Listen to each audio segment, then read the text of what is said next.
Hello and welcome to our online English classes. Students, our today's topic is the Elizabethan age. ये हमारा Elizabethan age का second video lecture है। First video lecture में मैंने आपको Elizabethan age की social and political condition के बारे में बताया था। आज का हमारा जो वीडियो लेक्चर है इसमें हम बात करेंगे एलिजाबेथन एज के पोइट्स के बारे में। एलिजाबेथन एज बहुत ही इंपॉर्टेंट एज है। इसे इंग्लिश लिटरेचर का गोल्डन एज भी कहा जाता है। और जो भी बड़े बड़े नाम साहित्य में हम सुनते हैं, विलियम शेक्सपियर है, सिडनी है, स्पेंसर है, बेकन है, इस तरह के बड़े बड़े राइटर्स जो हैं वो इस एज में हुए हैं। तो ये एक बहुत ही महत्वपूर्ण एज है। So be very careful and attentive and listen to the lecture very carefully. चलिए शुरू करते हैं the Elizabethan poetry. Elizabethan poetry को हम मेनली 4 भागों में बांट सकते हैं: narrative poetry, lyrical poetry, sonnets और लाइसेंशियस पोइट्री। फ्रेंड्स, जैसा कि हमने पहले के वीडियो लेक्चर्स में बात की थी कि एलिजाबेथन एज से पहले के जो एजेस थे उनमें नैरेटिव पोइट्री ज्यादा लिखी जाती थी। नैरेटिव पोइट्री का मतलब है जिसमें लॉन्ग नरेशन होता है, लॉन्ग डिस्क्रिप्शन होता है, लंबी पोइम्स होती हैं। और किंग ऑर्थर और उनके जो नाइट्स हैं उनके बारे में नैरेटिव पोइट्री ज्यादा लिखी जाती थी। हालांकि एलिजाबेथन एज में ज्यादातर लिरिकल पोइट्री लिखी गई है, शॉर्ट पोइम्स लिखी गई हैं, लेकिन फिर भी कुछ नैरेटिव पोइम्स भी लिखी गई हैं। और नैरेटिव पोइट्स में Samuel Daniel, Michael Drayton, Edmund Spenser के नाम हम ले सकते हैं। लिरिकल पोइट्स जो हैं जिन्होंने लिरिक्स लिखे हैं, लिरिक जो वर्ड है ये लायर से आता है। लायर एक म्यूजिकल इंस्ट्रूमेंट होता है, तो इसके साथ जो गीत के रूप में गाया जाता था उस कविता को लिरिकल पोइट्री कहा जाने लगा। और जो लिरिकल पोइट्स हैं उनमें ग्रीन, लॉज, ड्रेटन, कॉम्पेन, डैनियल और डायर, ये पोइट्स हैं। इसके बाद फिर हम बात करते हैं सोनेट्स की। तो सिडनी, स्पेंसर, शेक्सपियर, डैनियल, ड्रेटन ये सोनेटियर्स हैं। लाइसेंशियस पोइट्री, लाइसेंशियस का मतलब है अभद्र या जिसे हम कहें अश्लील जो पोइट्री है, उसमें हम नाम ले सकते हैं Christopher Marlowe, hero and Leander, और शेक्सपियर की पोएम वीनस एंड एडोनिस और रेप ऑफ ल्यूक्रिस का। सोनेट एक बहुत ही important form of writing Elizabethan age में थी। सोनेट एक 14 लाइन्स की पोएम होती है, 14 लाइनें जिसमें होती हैं। और शुरुआत में सोनेट इटली में लिखा गया था। उसके बाद सर टॉमस वायट उसे इंग्लैंड में लेकर के आए और सरे ने, हेनरी हॉवर्ड अर्ल ऑफ सरे ने इसमें कुछ चेंजेस किए। जो इंग्लिश सोनेट होता है उसमें ऑक्टेव और सेस्टेट के जो पार्ट्स हैं उनके बीच में एक फीचर होता है जिसे हम कहते हैं वोल्टा। तो ये जो वोल्टा होता है यहाँ पे थॉट यानी आइडिया जो है वो बदलता है। विलियम शेक्सपियर और सिडनी, स्पेंसर, इन सभी राइटर्स ने सोनेट्स लिखे हैं। आइए अब हम बात करते हैं इस एज के पोइट्स के बारे में। जो पहले पोइट हैं सर टॉमस वायट। टॉटेल्स मिसलेनी, जिसके बारे में पहले भी हमने वीडियो में बात की थी, इसमें इनकी पोइट्री पब्लिश हुई थी। 96 पोइम्स इनमें हैं। और टॉमस वायट जो हैं वो पहले व्यक्ति थे जो सोनेट इंग्लैंड में लेकर के आए थे। यानी सबसे पहली बार सोनेट इंग्लैंड में किसने लिखा था? सर टॉमस वायट ने। और उनके पैटर्न को ही बाद में फॉलो किया था मिल्टन ने। तो इस प्रकार इस सोनेट को मिल्टॉनिक सोनेट भी कहा जाता है। नेक्स्ट राइटर हैं हेनरी हॉवर्ड अर्ल ऑफ सरे। हेनरी हॉवर्ड जो हैं वो एक रेकलेस टेम्पर के व्यक्ति थे। तो उनके बहुत सारे झगड़े होते रहते थे और उनका झगड़ा हेनरी 8 के साथ भी हुआ था। तो उस झगड़े के कारण उन्हें बीहेड कर दिया गया था, उनका सर कलम कर दिया गया था। उन्होंने सेकंड एनीड जो है उसका इंग्लिश में ट्रांसलेशन किया है। और बहुत ही इंपॉर्टेंट बात है कि it was first example of blank verse in English language. Blank verse का सबसे पहला यूज सरे ने किया है और वो ट्रांसलेशन ऑफ एनीड में किया है। नेक्स्ट राइटर हैं थॉमस सैकविल। थॉमस सैकविल ने द मिरर ऑफ मजिस्ट्रेट्स नाम से एक बुक लिखी है। ये बुक एक लेंथी बुक के रूप में वो लिखने वाले थे और उन्होंने सोचा था कि एक काफी बड़ी किताब मैं लिखूंगा, लेकिन बाद में उनका इंटरेस्ट पॉलिटिक्स में ज्यादा हो गया, तो वो राजनीति में चले गए और उन्होंने सिर्फ 2 पोएम्स कंप्लीट की थी, the complaint of Duke of Buckingham और द इंडक्शन। इसके साथ साथ he is the writer of first English pros comedy. Next writer हैं जॉर्ज गैस्कोइन।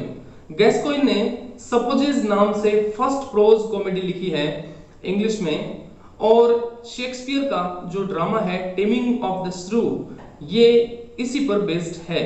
जोकास्टा नाम से उन्होंने एक ट्रांसलेशन किया है एक ग्रीक ड्रामा का, जो कि एक ट्रेजेडी है, और एक बहुत ही इंपॉर्टेंट उनकी बुक है द स्टील ग्लास, जो कि एक सटायर है, और इसे उन्होंने ब्लैंक वर्स में लिखा है। नेक्स्ट राइटर जो है बहुत ही इंपॉर्टेंट राइटर हैं sir Philip Sidney. Philip Sidney जो है वो नोबिलिटी में जन्म हुआ था उनका, यानी एक ऊंचे घराने में उनका जन्म हुआ था। रॉबर्ट डडले जो कि अर्ल ऑफ लेसेस्टर थे, उनके भतीजे थे सर फिलिप सिडनी। तो इस प्रकार से उनका जन्म एक बहुत ऊंचे खानदान में हुआ था। He was a soldier, courtier, a poet, and he was also elected as the member of parliament at the age of 18। तो इस प्रकार से हम देख सकते हैं कि उनका करियर बहुत ही वेरिड करियर रहा है, और 1586 में उनकी डेथ हुई थी बैटल ऑफ जटफेन में। ये सारी चीजें आपको याद रखनी है, ये सारी चीजें बहुत इंपॉर्टेंट हैं, क्योंकि इनमें से किसी पे भी क्वेश्चन पूछा जा सकता है। और ऐसा भी कहा जाता है कि he sacrificed his life by supplying his water to a wounded soldier, यानी एक ऐसा कहा जाता है, we are not sure about the facts but it is said, ऐसा कहा जाता है कि उन्होंने अपना पानी एक घायल सैनिक को दे दिया था और इस कारण से उनकी मृत्यु हो गई थी। अब हम बात करते हैं उनके वर्क्स के बारे में। तो पहला जो उनका वर्क जिसकी हम बात करेंगे वो है Astrophel and Stella. Astrophel and Stella sonnets की एक सीक्वेंस है, और इसका जो रेफरेंस है वो उनकी लेडी लव, यानी जिससे वो प्रेम करते थे पेनेलोप से, उसके बारे में उन्होंने ये सोनेट्स लिखे हैं। अपने अंकल के घर में जब वो रह रहे थे तो पेनेलोप जो थी वो 12 साल की थी, तब उनको उनसे प्रेम हो गया था। पेनेलोप का पूरा नाम पेनेलोप डेवरेक्स था, और ये डॉटर ऑफ एसेक्स थी। तो ये सारी चीजें जो मैंने अंडरलाइन की हैं, ये चीजें याद रखनी है आपको। इसमें 108 सोनेट्स हैं। एस्ट्रोफेल एंड स्टेला जो है उसमें 108 सोनेट्स हैं। स्टेला जो नाम है वो पेनेलोप का है, और सिडनी ने खुद को एस्ट्रोफेल कहा है। नेक्स्ट उनका वर्क है अर्केडिया। अर्केडिया जो है वो बहुत ही महत्वपूर्ण एक बुक है, और इसके बाद उनकी जो स्टाइल है उसको अर्केडियन स्टाइल कहा जाने लग गया। और हालांकि 1580 में उन्होंने इसे लिखा था, लेकिन ये उनकी मृत्यु के बाद यानी पोस्थ्यूमसली पब्लिश हुई थी। नेक्स्ट उनका वर्क है अपोलॉजी फॉर पोइट्री, या इसका सेकंड टाइटल भी है डिफेंस ऑफ पोइट्री। ये एक क्रिटिकल ऐसे है इंग्लिश में, और स्टीफन गुसन नाम के एक व्यक्ति थे जिन्होंने स्कूल ऑफ अब्यूज नाम से एक बुक लिखी थी। तो उसका जवाब देते हुए उसके रिप्लाई में उन्होंने ये बुक लिखी है जिसका टाइटल है apology for poetry. Edmund Spenser Shakespeare के बाद हम कह सकते हैं इस एज के और सेकंड ग्रेटेस्ट पोइट हम इन्हें कह सकते हैं। इनके बारे में कुछ कोटेशंस हैं जो आपको ध्यान होने चाहिए। चार्ल्स लैम्ब ने उन्हें द पोइट्स पोइट कहा है। एक बात और आपको बता दूं, एडमंड स्पेंसर पे एक अलग से वीडियो मैं बनाऊंगा, और वो वीडियो भी मैं जल्दी ही अपलोड करने वाला हूं। थॉमसन ने उन्हें माय मास्टर स्पेंसर नाम दिया है, और वर्ड्सवर्थ ने उनकी प्रेज करते हुए कहा है brother, Englishman and friend. Shelley, Byron और कीट्स ने स्पेंसरियन स्टेंजा का यूज किया है, जो कि 9 लाइन स्टेंजा होता है। यानी स्पेंसर एक इनोवेटर भी थे, उन्होंने स्पेंसरियन स्टेंजा का आविष्कार भी किया था। 1580 में वो आयरलैंड में गए थे सेक्रेटरी बनके लॉर्ड डेप्यूटी के, और वहीं रहते हुए उन्होंने अपना एकमात्र प्रोज वर्क लिखा था। यानी प्रोज में उन्होंने एक ही बुक लिखी है, view of the state of Ireland. और 1598 में वो आयरलैंड से वापस आ गए थे। आयरलैंड के जो लोग थे उन्होंने वहां पे रिबेलियन कर दिया था, यानी विद्रोह कर दिया था, और टायरॉन्स रिबेलियन उस विद्रोह का नाम था। तो उस विद्रोह के बाद वो वहां से अपनी जान बचा करके भागे थे अपने बीवी और बच्चों को लेकर के, और उससे उन्हें इतना बड़ा धक्का लगा कि अगले साल ही 1 साल के बाद उनकी मृत्यु हो गई at the age of 46। Ben Jonson के अनुसार he died for want of bread, यानी उनकी मृत्यु बहुत ही गरीबी की स्थिति में हुई थी। अब हम बात करते हैं स्पेंसर के वर्क्स की। पहला उनका वर्क है शेफर्ड्स कैलेंडर। इसके बारे में एक बात बहुत इंपॉर्टेंट है, शेफर्ड्स कैलेंडर से ही कहा जाता है कि एलिजाबेथन एज की या गोल्डन एज की शुरुआत हुई थी 1579 से। ये एक सीरीज है 12 एक्लॉग्स की, और इसमें हर महीने के लिए, साल में जो 12 महीने होते हैं उनमें हर महीने के लिए एक अलग पोएम लिखी गई थी। दूसरा उनका वर्क है the Faerie Queene. Faerie Queene जो है, इसके बारे में मैं एक अलग से वीडियो अपलोड करूंगा। ये पोएम जो है ये उनके फ्रेंड रेले जो थे उनके लिए उन्होंने शुरुआत में इस पोएम में एक प्रेफेस लिखा है, और इसमें जो फेरी क्वीन है वो खुद क्वीन एलिजाबेथ हैं। नेक्स्ट वर्क है एमोरेटी। एमोरेटी में 88 सोनेट्स हैं, और उनकी जो प्रेमिका थी लेडी बॉयले, उनके लिए उन्होंने सोनेट्स लिखे हैं। Next is एपिथेलेमियन। एपिथेलेमियन को the most beautiful wedding him कहा जाता है, यानी शादी के लिए लिखा गया सबसे सुंदर गीत इसे हम कह सकते हैं। प्रोथेलेमियन नेक्स्ट उनका वर्क है, और Mother Hubbard's tale is also a work written by him. Next is Michael Drayton. Michael Drayton ने आइडियाज नाम से सोनेट्स लिखे हैं। निम्फिडिया नाम से उनकी एक बुक है, क्वेस्ट फॉर सिंथिया, और पॉलिओल्बियन उनका सबसे पॉपुलर वर्क है, और इसके अलावा उनके वर्क्स हैं मैन इन द मून और द आउल। सैमुअल डेनियल ने द सिविल वॉर्स नाम से एक बुक लिखी है, और डेलिया नाम से उन्होंने एक सोनेट सीरीज लिखी है, और कंप्लेंट ऑफ रोजमेंट नाम से भी उनकी एक बुक आई थी। Next is William Shakespeare.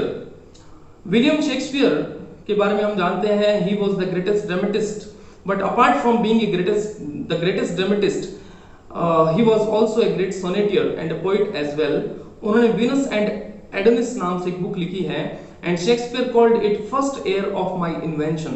ये quotations आपको याद रखनी है। ये उन्होंने अपने पैट्रन अर्ल ऑफ साउथैम्पटन को डेडिकेट की है। नेक्स्ट उनका वर्क है रेप ऑफ द ल्यूक्रिस, और इसका एक अल्टरनेटिव टाइटल भी है टार्क्विन एंड ल्यूक्रिस, और ये बेस्ड है ओविड के फास्टे पर। सोनेट्स भी शेक्सपियर ने लिखे हैं, and he has written 154 sonnets. उनमें से कुछ सोनेट्स जो हैं वो डार्क लेडी के लिए लिखे गए हैं, और बाकी कुछ सोनेट्स जो हैं वो उनके पैट्रन अर्ल ऑफ साउथैम्पटन को डेडिकेट किए गए हैं। Next is Christopher Marlowe. Christopher Marlowe ने हीरो एंड लिएंडर नाम से एक बुक लिखी है, एक पोएम लिखी है। इस पोएम का जो सोर्स है वो म्यूजियस नाम के जो राइटर हैं उनसे उन्होंने ये प्रभावित होकर लिखी थी। कुछ माइनर पॉइंट्स भी इस एज में हुए हैं जिनके बारे में भी हमें जानना चाहिए। चिडियोक थिकबॉर्न एक पोइट हुए हैं जिन्होंने एलिजी लिखी थी, और ये बहुत इंटरेस्टिंग बात है फ्रेंड्स कि एलिजाबेथन एज की जो सबसे महान एलिजी है वो उन्होंने लिखी थी, और ये जो राइटर हैं थिकबॉर्न ये एलिजाबेथ के एनिमी थे, और इन्होंने ये पोएम अपनी मृत्यु से पहली रात्रि को लिखी थी, यानी उन्हें कैद कर लिया गया था और उन्हें मृत्यु दंड दिया गया था। क्रिस्टोफर मार्लो की the passionate shepherd to his love, और थॉमस कैम्पियन एक पोइट हैं, हार्क ऑल यू लेडीज नाम से उन्होंने ये बुक लिखी है, और एक पोएम है weep you know more sad fountains. इस पोएम के राइटर अनोनिमस हैं, यानी हम नहीं जानते कि इसके राइटर कौन हैं, लेकिन ये 1603 में पब्लिश हुई थी। क्वीन एलिजाबेथ खुद एक पोइटेस थी, उन्होंने भी एक पोएम लिखी है। ये एक मेजर फैक्ट है जो हमें पता होना चाहिए।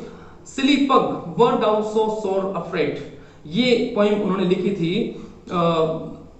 इसमें अर्ल ऑफ एसेक्स को जब उन्होंने अपॉइंट किया था तो रेले जो थे उन्हें चिंता हुई कि उन्हें अपने दरबार से हटा दिया जाएगा एलिजाबेथ के दरबार से, तो उन्होंने एक पेटिशन लिखी थी, दया याचिका लिखी थी, तो एलिजाबेथ ने उसके जवाब में ये पोएम लिखी थी।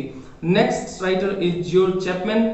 चैपमैन ने ट्रांसलेशन किया है इलियड और ओडिसी का, और he is also known as the finisher of Marlowe's Hero and Leander. Hero and Leander पूरी पोएम जो है वो मार्लो ने नहीं लिखी थी, ऐसा कहा जाता है कि इसका जो फिनिश इसको किया था वो जॉर्ज चैपमैन ने किया था। एक और इंपॉर्टेंट बात आपको लास्ट में बता देना चाहता हूं, sir Thomas Wyatt, Surrey Sidney Raleigh और John Davies, these 5 writers are called silver poets. इनको सिल्वर पोइट्स कहा जाता है और गेराल्ड बुलेट नाम के जो राइटर थे उन्होंने इनको ये उपाधि दी थी। सो फ्रेंड्स, एलिजाबेथन पोइट्री के बारे में आज हमने बात की और आप अपने कमेंट्स जरूर कमेंट सेक्शन में लिखें। आपको वीडियो पसंद आया तो वीडियो को लाइक करें और चैनल को सब्सक्राइब जरूर करें। थैंक्स।